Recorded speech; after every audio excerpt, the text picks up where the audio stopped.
Donc, vous êtes là avec moi. Je vais essayer de baisser un peu le ton, mais Sophie a l'habitude de toute façon. C'est elle qui organise ce genre de discussion, donc elle va plonger dans l'action. Alors, c'est le moment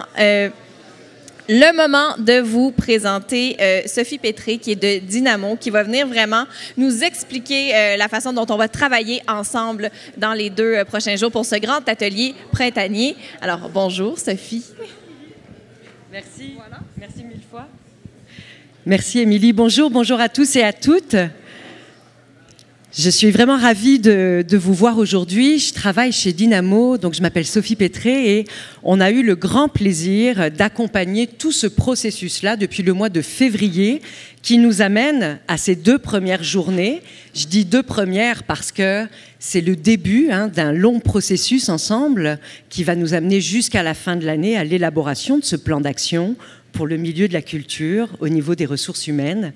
Et je vais prendre quelques minutes de votre temps, d'une part pour vous positionner, vous expliquer l'intention de ces 2 journées, également le déroulement de qu'est-ce qui vous attend pour aujourd'hui, bien sûr, et puis revenir un petit peu sur tout ce qui a été fait depuis le mois de mars, puisque pour en arriver aujourd'hui, il y a beaucoup de gens dont je vois déjà plusieurs visages ici qui se sont impliqués, qui ont contribué, qui ont partagé leurs idées pour pouvoir vous préparer la table pour les conversations d'aujourd'hui.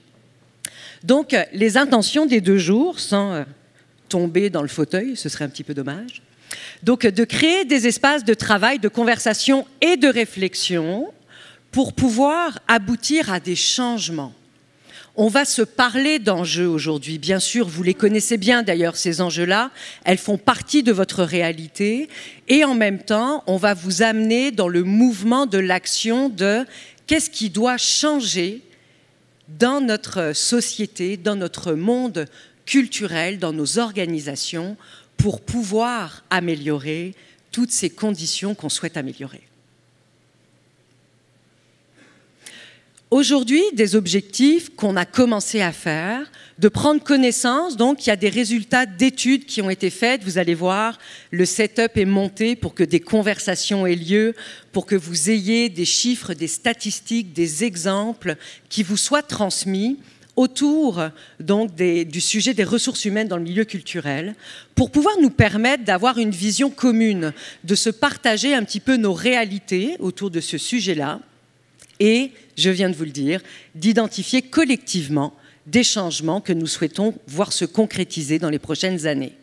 Ces changements-là, comme on est dans un processus sur 2 jours, on va terminer la journée, vous allez voir, avec un atelier cet après-midi pour commencer à les élaborer et on va retravailler à partir de ceci dès demain matin.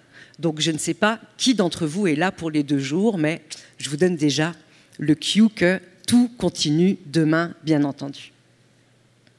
Mais avant de plonger dans le déroulement de la journée, je sais qu'on aime bien savoir quand est-ce qu'il y a des pauses, etc. Je vais tout vous raconter ça, mais je vais déjà vous dire d'où est-ce qu'on vient, qu'est-ce qui a déjà été mis en place pour en arriver à aujourd'hui. Il y a eu tout d'abord une grande étape qui a été de février à mai où sans doute y avez-vous répondu, il y a eu un vaste sondage qui a été envoyé via les réseaux sociaux, via vos propres réseaux, via plusieurs plateformes, sur lesquelles on vous sondait autour justement des enjeux qui vous semblaient prioritaires sur le sujet des ressources humaines. Ce sondage-là a été creusé avec 12 groupes de discussion où plusieurs d'entre vous ont contribué pour pouvoir prendre de la profondeur sur les premiers résultats. Et on a en parallèle de ça mis en place une table de concertation ad hoc et des comités thématiques autour des 4 grandes thématiques que vous retrouvez aujourd'hui dans les ateliers qui vous sont proposés, c'est-à-dire formation et développement des compétences, conditions de travail, filet social et inclusion et diversité. Donc des comités d'une douzaine de personnes, voire plus pour certains, des personnes se sont déjà penchées sur ces thématiques-là pour nous amener à aujourd'hui, où on va ensemble donc regarder ces enjeux et identifier des changements. Pourquoi est-ce qu'on vous présente l'ensemble du processus? Pour que vous puissiez d'entrée de jeu comprendre que ces 2 journées-là vont s'arrimer à un travail cet automne, une troisième étape de clarification de ces changements-là et d'arrimage avec des pistes de solutions qui va nous amener à un deuxième grand rassemblement comme aujourd'hui au mois de novembre pour pouvoir continuer ensemble ce travail-là autour de l'élaboration du plan d'action qui est prévu d'être déposé au mois de décembre. Ça va jusque-là? Qu'est-ce qui nous attend pour aujourd'hui? Non, pas du tout. Quelle est cette table de concertation? Pourtant, c'est moi qui ai fait l'ordre des slides, je devrais le savoir. Juste pour que vous puissiez avoir un peu une vision de ce qui a été mis en place. De quoi est-ce qu'on parle lorsqu'on parle de cette table de concertation-là? On parle de ça, de personnes qui se sont rassemblées de différents secteurs, comme vous pouvez le voir dans la composition, et qui ont pour mandat de susciter l'engagement, la participation, d'avoir un peu cette étoile du Nord qui va nous guider jusqu'à la fin du processus en décembre, de pouvoir solliciter les bonnes personnes au bon moment également, et donc de nous servir de levier pour structurer tout ce travail de collaboration dont vous faites partie dès aujourd'hui, si ce n'était pas d'avant. Il y a eu déjà des rencontres de fait de cette table, et elles vont se poursuivre jusqu'à la fin du processus au mois de décembre. Et je vous le disais également, il y a donc des comités thématiques qui ont été créés, des comités qui ont pour mandat vraiment de nourrir la réflexion, de partager l'expertise, de nous poser aussi des questions, qu'est-ce qu'on ne doit pas échapper autour de ces grandes thématiques-là. Je les remercie d'ailleurs énormément parce que leur contribution a servi à tout ce qui va être présenté, notamment au niveau des enjeux aujourd'hui, et donc dans les ateliers que vous allez avoir cet après-midi, leur contribution a vraiment été importante pour enrichir le contenu. Et ce qui est bien avec ces comités-là, c'est pour ça que j'avais envie de vous en parler aujourd'hui, c'est qu'ils sont évolutifs. C'est-à-dire que vous pouvez très bien choisir de vous engager dans un de ces comités-là pour la suite des choses en automne, où on va continuer la réflexion. Donc, tout comme vous pouvez aussi choisir de changer de comité si vous étiez déjà dans un comité. Bref, tout ceci est vivant et suscite la contribution à différents moments. Les thèmes, vous les retrouvez, c'est ceux que je vous ai mentionnés tout à l'heure, autour desquels l'intégralité du chantier est orchestrée. Il y a eu un sondage, donc, sur lesquels on trouvait important juste de vous mentionner les objectifs. On a des personnes qui vont venir vous en parler avec beaucoup plus de profondeur, avec Émilie tout à l'heure. Mais donc, c'était comme la première porte pour pouvoir nourrir toute cette réflexion-là et nourrir les 12 groupes de discussion par la suite pour pouvoir alimenter les réflexions autour des enjeux. Donc ça, c'était toutes les étapes avant qu'on se voit aujourd'hui. Et enfin, je peux vous parler de ce qui nous attend. Donc, on a eu une ouverture avec des personnes extrêmement inspirantes. C'est ce qu'on se disait avec Émilie tout à l'heure. En vous écoutant, mesdames, on se disait, mon Dieu, mais il y a déjà tellement d'éléments qu'on a envie de pouvoir creuser aux discussions.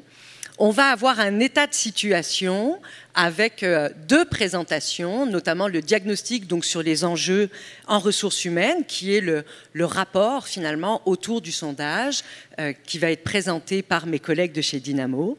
Et on a des personnes de la firme APECO, que je vois aussi un peu partout dans la salle, qui vont nous présenter une étude qui a été faite sur la contribution économique de la culture ainsi que de l'impact de la pandémie et des mesures de soutien. 2 sujets importants qui vont pouvoir alimenter vos discussions. Je vous invite à être, je sais que vous êtes très attentifs et attentives, mais particulièrement au cours de ces présentations-là, puisque suite à ces présentations, vous allez être invités aux tables à discuter des grands constats que vous vous faites suite à la présentation, aux présentations que vous aurez eues. Et c'est pour ça que vous avez des petits codes QR, je vais tout vous raconter ça tout à l'heure, pour pouvoir collecter ensemble les constats que vous partagez autour des présentations des études. En après-midi, dès 13h30, on va se retrouver dans cette salle-là. On va se reparler du menu de l'après-midi. Émilie va pouvoir également prendre la parole sur le dernier ouvrage qu'elle vient de publier. Et ça va nous permettre d'accueillir ensuite Martine Damour qui va venir nous faire une conférence sur la précarité des artistes.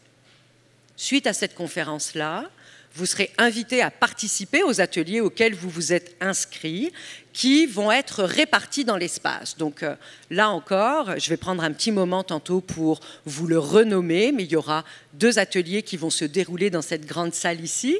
Il y en aura un autre tout de suite dans le couloir, dans la salle que vous avez dû observer derrière les baies vitrées.